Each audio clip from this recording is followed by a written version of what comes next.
Sociedade Digital. Sociedade Digital no ar, a ponte aérea mais tecnológica do rádio, da TV e da internet.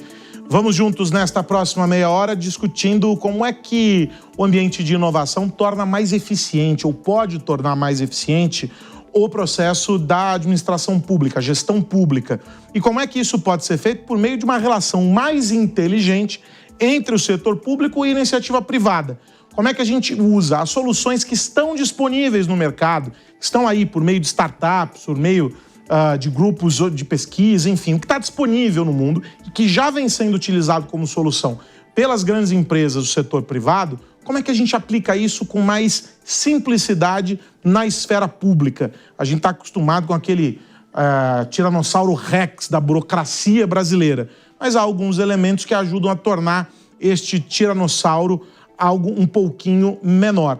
E é sobre isso que a gente vai conversar com o Matheus Costa, CEO do Inovice, essa startup que faz exatamente este processo de intermediação. Matheus, obrigado por estar aqui no Sociedade Digital. Fiquei intrigadíssimo com o trabalho que vocês fazem, estava me explicando aqui fora do ar. Eu queria que você explicasse para quem está nos assistindo um pouco desse processo. Vocês conseguiram trazer um pouquinho do que na iniciativa privada a gente vai talvez chamar de, sei lá, Open Innovation, né? Eu abro as portas da minha empresa e digo, olha, tenho estes desafios, venham aqui apresentar ideias, algo similar a isso dentro da burocracia, dentro da arquitetura que a gestão pública brasileira propõe. Exatamente. Como é que vocês fazem isso? Primeiro, agradecer a oportunidade de bater esse papo, né? Vamos lá, eu acho que você foi bem assertivo. É inovação aberta na prática com o setor público, né? Tá. É uma mudança de mentalidade de como que o setor público passa a não mais se basear em soluções prontas de prateleira para resolver seus problemas, né? Já é validado aí, né, que mais de 80% das compras públicas hoje no país, elas não funcionam, né? Elas são baseadas em menor preço, então elas trazem soluções que não necessariamente são eficientes, porque a gente sabe que critério de preço é um critério muito não objetivo para você resolver determinada necessidade. Mas hoje existe a temática, né? O nicho dentro de compras públicas, que são as compras públicas de inovação, que elas trazem elementos, instrumentos novos para que a gestão pública mude sua mentalidade e passe a prototipar, testar e assumir risco tecnológico na hora de implementar uma nova solução para problemas que às vezes não tem soluções prontas e ela precisa, de fato, experimentar. E eu fiquei intrigado quando você falou para mim sobre o processo de capacitação do servidor. Isso. Porque ele está acostumado a viver uma mentalidade, vamos colocar assim, Sim. Uma cultura ali, que pressupõe que ele tem algumas amarras, alguns entraves e que ele vai comprar, entre aspas, no mercado ferramentas e recursos por meio de instrumentos que são esses comuns. A gente vê no noticiário o tempo todo, olha, abriu-se uma licitação ou uma concorrência pública e etc. Esse modelo, ele se aplica a instrumentos que já existem. Sei lá, vou contratar uma empreiteira para fazer uma obra. Exatamente. A empreiteira, ela é capacitada para fazer aquela obra. Eu digo, é um prédio, uma ponte, isso, sei lá o quê, a pavimentação numa rua. Ele me entrega dentro de uma especificação. Quando a gente fala sobre inovação, eu estou comprando algo que não necessariamente existe, mas algo que talvez alguém tenha conhecimento para entregar e vai customizar aquilo como solução para mim. Por isso que chama-se uma solução, né, e não um produto, uma solução inovadora. Isso muda completamente a cabeça do cara. Total. E aí vocês estão escolhendo um caminho que eu achei bem interessante.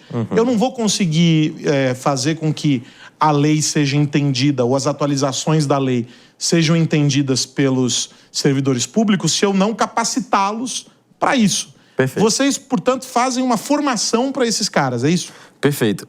O mercado, na forma como ele foi construído ao longo dos últimos, 20 anos, né, em compras públicas, 40 anos em compras públicas, ele adotou uma mentalidade, como eu vinha falando, de comprar pelo menor preço. Isso traz para esse gestor público um modus operandi muito específico de contratação. As leis que regulamentam, né, a inovação no setor público, a instrumentação para a compra pública de inovação, elas são muito recentes.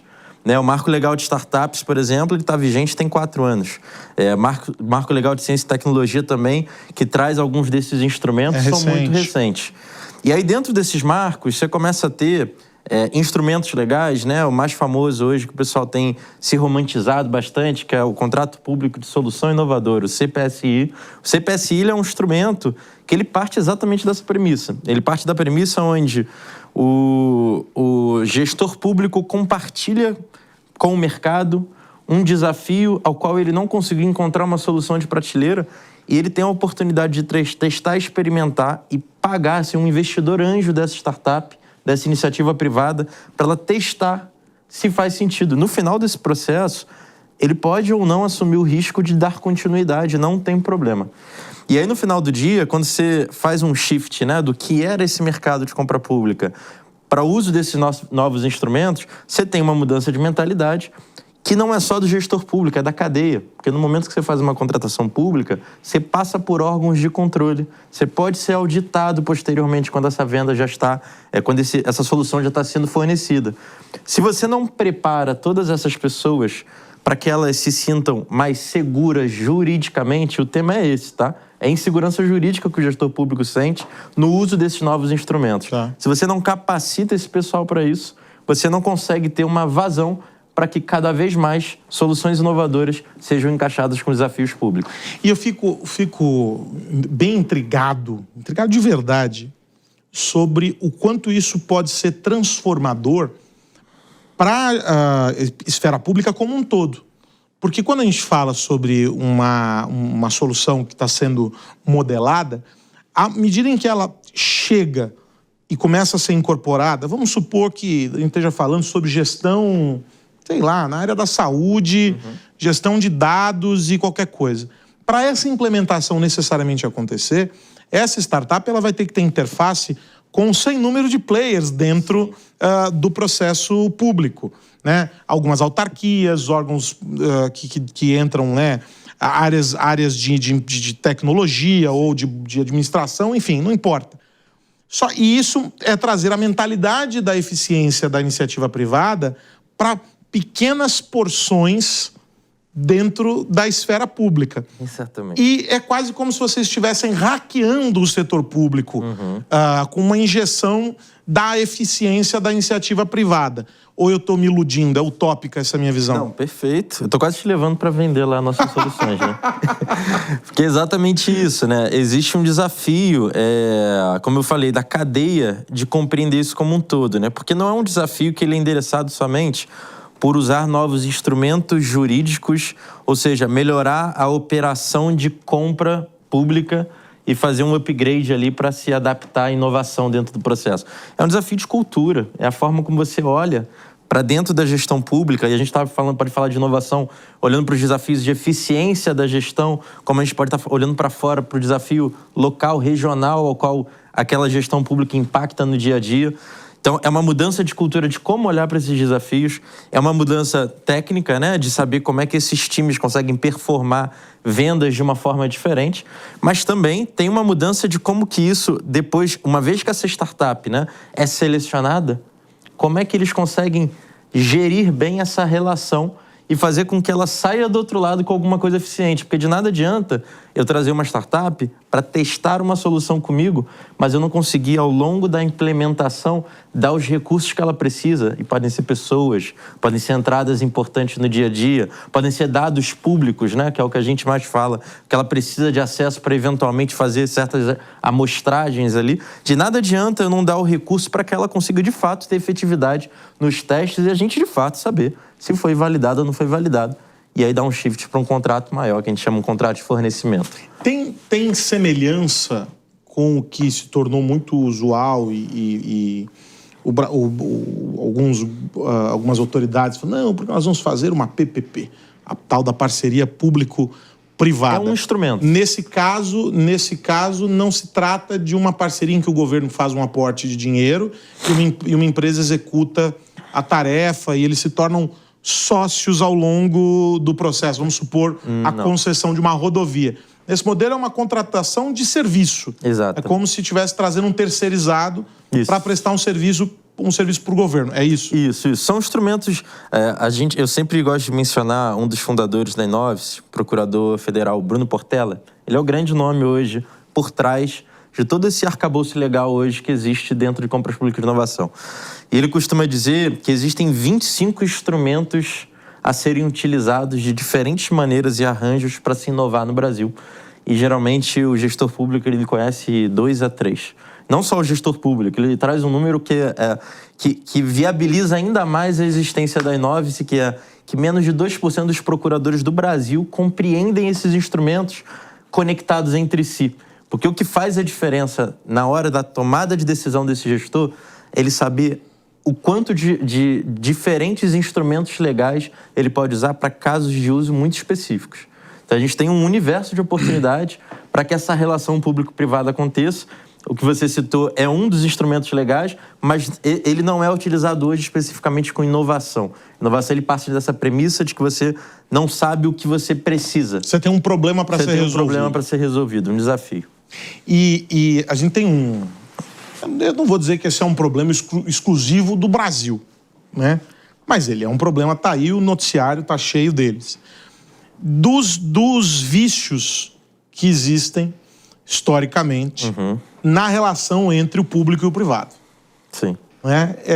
A gente tem casos aí que se tornaram emblemáticos, entraram para os anais da nossa história de problemas advindos dessa relação deturpada.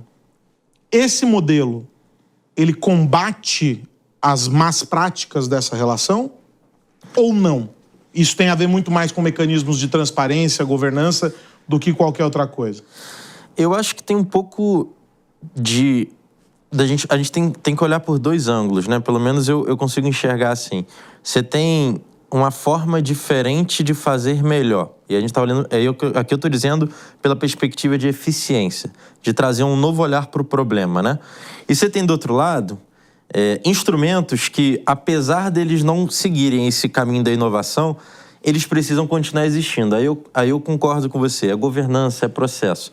Acho que, na verdade, a gente está diante de uma oportunidade de elevar o nível como as coisas funcionam.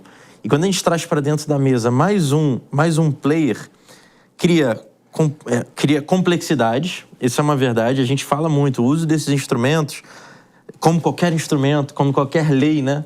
Todo aquele que domina uma lei tem a oportunidade de usá-la para o bem ou para o mal, né?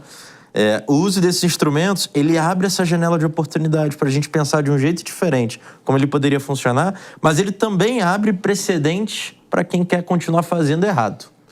Então, a verdade é que a gente tem que, e aí é um dos nossos papéis, continuar capacitando órgãos de controle. Porque hoje, a grande verdade é que casos de jornal como esses, eles fazem com que cada vez mais o gestor público tenha medo de colocar o CPF dele na reta.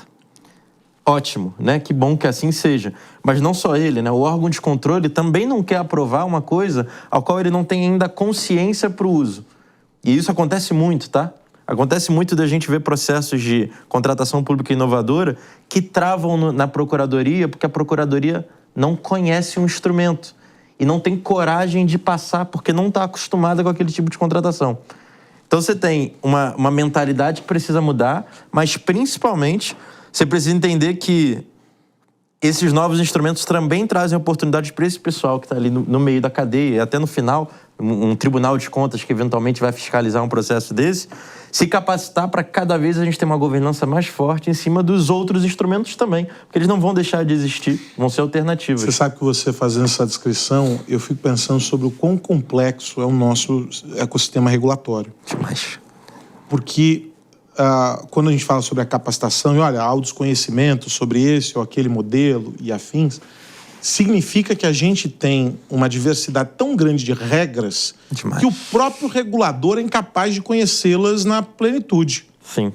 A gente não deveria, talvez hoje, estar discutindo uma simplificação desse arcabouço regulatório para que vocês conseguissem tracionar né, não só vocês, mas eventualmente outros players, assim como vocês e as próprias startups que se relacionam, as empresas que se relacionam dentro desse mesmo modelo, para que eles conseguissem se relacionar de uma maneira mais fluida, porque parece que o Estado ele para pela própria incapacidade que ele tem de se fazer perceber moderno. A modernização, ela vem e ela se perde, porque os mecanismos que você está propondo, marco legal das startups, etc., eles são mecanismos absolutamente interessantes, modernos, dialogam com algumas coisas que o mundo está praticando. Pô, o marco legal das startups traz referências de outros padrões mundo afora, de potencialização. A gente viu no caso do setor financeiro a proposição da criação de uma sandbox para que as startups pudessem testar num ambiente seguro. A gente está vendo toda a jornada agora envolvendo tokenização e o quanto isso tem sido benéfico para o setor financeiro. A discussão sobre o Drex, tudo bem que agora o Banco Central atrasou em um ano aí a brincadeira, mas ainda assim a gente tem um movimento muito pujante. Só que ninguém consegue perceber isso, porque essas inovações elas estão se perdendo no limbo de um volume de regras que talvez hoje boa parte delas já não faça mais sentido. É uma verdade? Eu vou em vários pontos do que você trouxe, né? Primeiro, você trouxe aí no teu discurso o próprio instrumento, o sandbox regulatório, ele é um instrumento do marco legal. O sandbox regulatório é uma forma que a gestão pública encontrou de, alinhada com os órgãos reguladores, dar a oportunidade de inovações não serem travadas quando ainda não reguladas. Então, hoje, lá a gente tem um bom exemplo, a gente tem no Rio de Janeiro. Tá? O Rio de Janeiro, ele está, se eu não me engano, no 3º ou 4º ciclo da prefeitura, do município, em um ciclo de inovação de sandbox regulatório. Isso quer dizer que já existiram 3 oportunidades de se compartilhar desafios públicos não regulados pelo município para que startups pudessem testar. Exemplo disso, né? A gente tem drones sendo usados para delivery no Rio de Janeiro, a gente tem eletropostos sendo instalados no Rio de Janeiro, agora ganhando escala. Tudo isso usado por um instrumento legal, o sandbox regulatório. A cidade dando a oportunidade do órgão regulador em conjunto, de forma controlada, testar novas soluções dentro da cidade. Avaliar como é que é a adoção, avaliar como é que a tecnologia impacta no ambiente, impacta nas pessoas, o que isso traz de produtividade para a cidade. Então, são várias as estatísticas que se levantam no meio disso. Então, o sandbox regulatório é isso. Do outro lado, quando você traz para esse ambiente complexo de regulações, isso já é reconhecido. E aí, eu trago uma informação recente, né? O Bruno acabou de vir do Paraguai, onde ele foi fazer uma apresentação pela AGU, não pela Inovis, e a gente já é posicionado, o Brasil já é posicionado como o top 1 em arcabouço legal de inovação na América Latina. A gente é esse top 1. Para melhorar esse número, a gente tem a maior contratante de inovação do Brasil, que é a Petrobras. Né? A gente falou aqui de um instrumento legal, o CPSI é o grande instrumento hoje do momento, né, que o pessoal tem tentado implementar nas suas gestões. A Petrobras, ela já fez 70 CPSIs. O último censo que foi feito pelo Observatório de CPSI levantou 106. Estima-se que devem ter uns 160. 70 da Petrobras. E ela estima chegar até o final do ano com 100. Então provavelmente ela terá mais de 50% ainda do mercado das contratações públicas de solução. Isso não quer dizer que ela obviamente, a Petrobras é gigante, é super inovadora, tem muito dinheiro. Isso deixa 2 recados para a gente, né?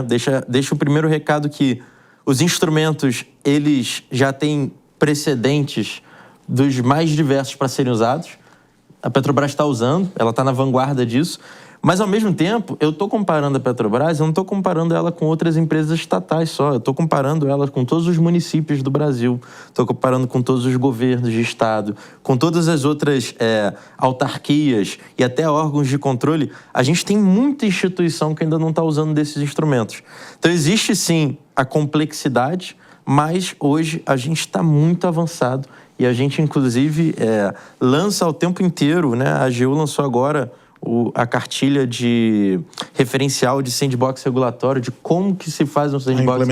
A implementação. Então, você tem muitas coisas acontecendo e habilitando o setor público para cada vez mais buscar inovar, e a gente está muito à frente de muito país no mundo. tá? Eu tô falando de América Latina top 1, mas se a gente olhar para o mundo, eu tenho certeza que a gente está lá em cima também, entre os top 20, pelo menos a gente está posicionado com o arcabouço legal de inovação. Então o Brasil está muito à frente. Porque o grande barato dessa história é que quando esse movimento acontece, significa que o Estado assume o papel dele de indutor e não de executor. Exatamente. Ele abre espaço para que alguém com mais capacidade e com a expertise em um determinado assunto consiga entregar aquilo que ele não é capaz. Em vez de você fazer concurso, contratar uma porrada de gente, e aí isso se perde no tempo e espaço. É muito sobre essa ideia de um Estado mais eficiente. E aí, por isso, também o servidor precisa ser mais eficiente. Exatamente. Porque ele precisa passar a ser o cara que distribui essa bola de maneira muito mais estratégica, né? Sim, sim. Eu acho que a gente vive uma fase muito bacana. Eu prefiro ser otimista, né? Eu acompanhei esses últimos 10 anos da inovação, né? Do boom das startups. Nós acompanhamos, né? Como que a mudança de mentalidade das grandes corporações foi ao tempo absorvendo a inovação para dentro das suas estruturas.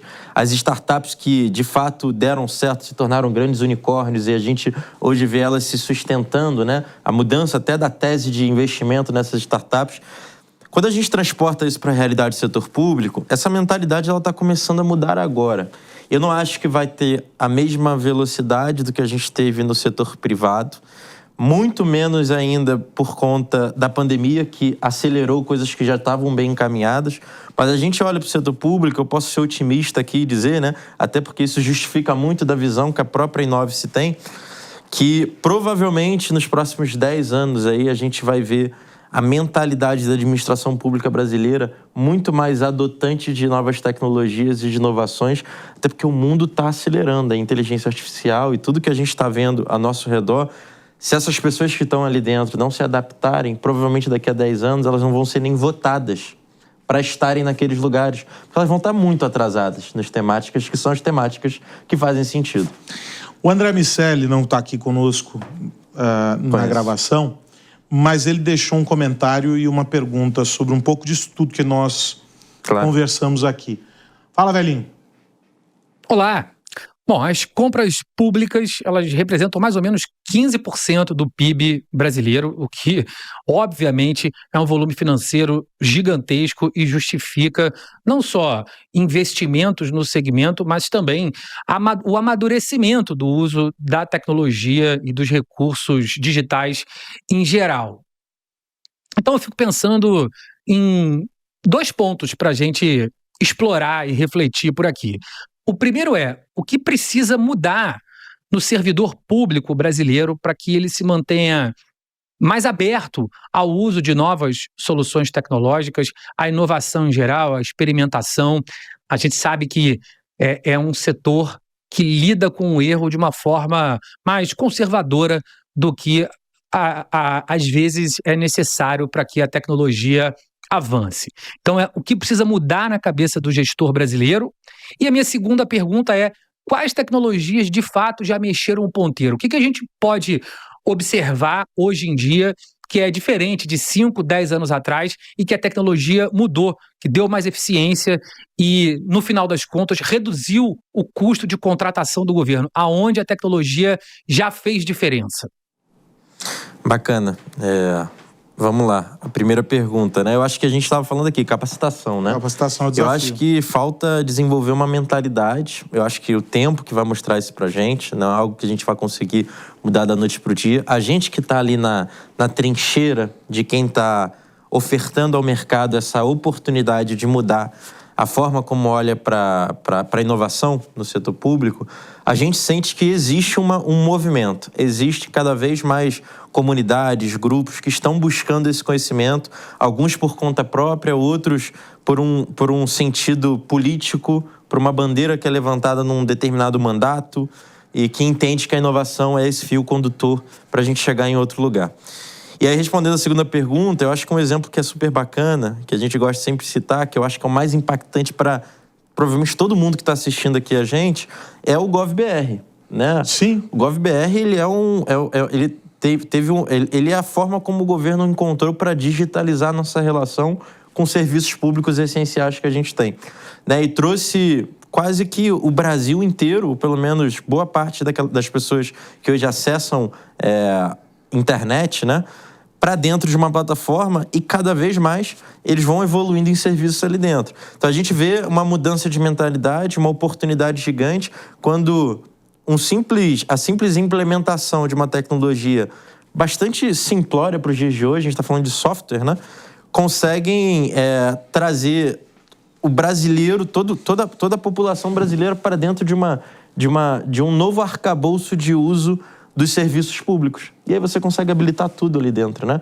Você consegue fazer a sua assinatura digital, conferir seus dados da Receita Federal, conectar isso com... Enfim, você tem todo o panorama do brasileiro na relação dele com o governo digitalizado. Eu acho que é um dos pequenos exemplos que a gente pode dar de como inovação e tecnologia mudam, de fato, o ponteiro do que a gente vive hoje como sociedade. E aí, para a gente fechar, como é que o servidor que está lotado aí em alguma autarquia, em algum órgão, enfim, como é que ele faz para acessar vocês, para conseguir ficar par e passo com essas transformações?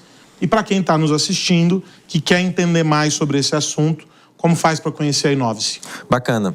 Primeiro eu deixo super em aberto aí os vários canais que vocês podem encontrar a gente, né? Então tem nosso Instagram, Inovice_EdTech, nosso site, inovice.com.br. Fiquem super à vontade também para me procurar lá no LinkedIn, procurar o Bruno Portela, que é uma pessoa super aberta e disponível, que sempre está disposto ali a entender um caminho legal para a gente ver o que está faltando, né, na administração pública, como a Inovice se propõe. Eu acho que o caminho, tentando responder aí, né, nesse recado final, o caminho é primeiro se colocar à prova, né? É entender que existe um mundo que... Eu nem diria mais que está em transformação, ele já se transformou, né? Eu diria que quem está ainda pensando em fazer transformação digital está até atrasado, né? A transformação digital já foi atropelada. A gente está falando de inteligência artificial. Inteligência artificial parte de uma premissa de dados. Dados é a base de uma transformação digital. Então a gente já está num outro momento da humanidade, da tecnologia e da inovação. Eu diria que é se provocar, é olhar para aquele dia a dia daquilo que se faz, é olhar até nas coisas mais simples, né? O GPT te substituindo em coisas tão simplórias do dia a dia e falar, tá, até quando a gente vai continuar agindo nessa direção, né? Contra essa maré que hoje já se mostra no cenário Brasil algo muito mais pujante com inovação, com tecnologia, a gente vê o país se transformando. E aí procurar pela Inovice. Eu acho que no final do dia esse é o recado, né? Ver como é que a Inovice pode ajudar você, gestor público, a levar a inovação para a sua administração e, portanto, incentivar. Eu sempre tento trazer aqui, né, inovação aplicada a uma região, a um país, a um estado. O município também, ela traz oportunidade de atração de investimento, você consegue destravar novas formas de financiamento público para aquela instituição, para aquela prefeitura, para aquela empresa estatal. Ela traz retenção de talento, porque se você está trazendo novas tecnologias para dentro daquele pequeno município no interior, provavelmente alguém que está se formando EAD em alguma coisa nova, quando ele for procurar emprego, ele tem emprego ali, na cidade dele. Então você retém talento com inovação e você tem a oportunidade de desenvolvimento econômico da sua região. Querendo ou não, você está gerando emprego, você está gerando renda, né? Então, inovação é uma boa bandeira, né? É uma bandeira que se digere com facilidade, não tem ideologia política, não tem partido. É uma bandeira que, de fato, dá resultado. E eu incentivo você a se provocar dentro da sua administração, no seu contexto de dia a dia aí. Eu quero agradecer muito pela presença aqui no Sociedade Digital o Matheus Costa, CEO da Inovice. Matheus, uma aula, obrigado pelo papo e sucesso. Obrigado. Até a próxima. Foi um prazer, pessoal. E você sabe, a gente continua ligado aqui no Sociedade Digital em todas essas discussões que vêm transformando a nossa rotina. O meu convite é para que você esteja conosco aqui na semana que vem. Um grande abraço. Tchau! Sociedade Digital. A opinião dos nossos comentaristas não reflete necessariamente a opinião do Grupo Jovem Pan de Comunicação. Realização Jovem Pan.